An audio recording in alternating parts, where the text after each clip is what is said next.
Book 1, Chapter 2 of Nicomachean Ethics is 2 paragraphs long.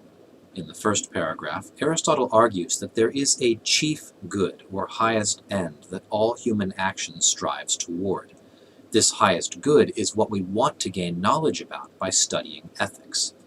In the second paragraph, Aristotle argues that this ethical science of the highest good will be a political science about the proper governance of cities.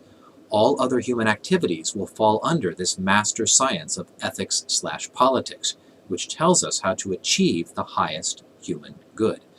Now let's take a look at the text. So, if what is done has some end that we want for its own sake, and everything else we want is for the sake of this end, and if we do not choose everything for the sake of something else, because this would lead to an infinite progression, making our desires fruitless and vain, then clearly this will be the good, indeed, the chief good. Let's pause here to examine this long hypothetical sentence.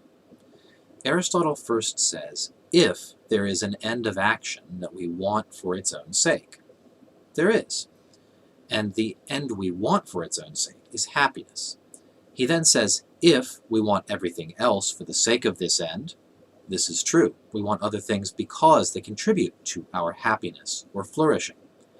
Lastly, he says, if we do not choose everything for the sake of something else, that is, our desires are not all conditional desires, but can finally be satisfied and come to rest. And this is also true, since happiness, or the good life, is the end we do not want for the sake of something further that we can gain beyond it. Think about it. What further end could happiness be a means to achieving? Putting these all together, we can read his conditional statement.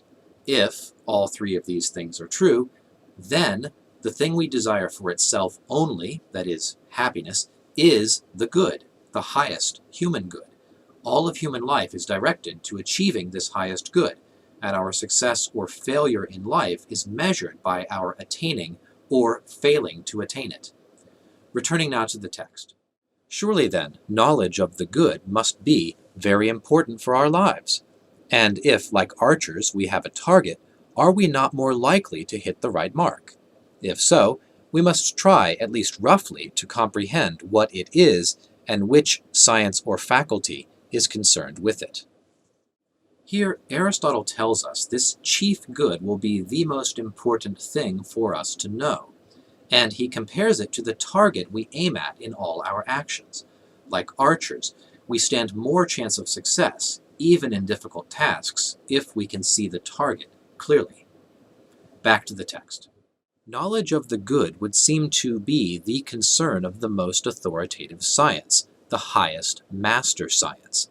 And this, obviously, is the science of politics, because it lays down which of the sciences should be in cities, and which each class of person should learn, and up to what level. So, ethics/politics will be the science of all sciences, the field of study that gives us the ultimate answers about human happiness.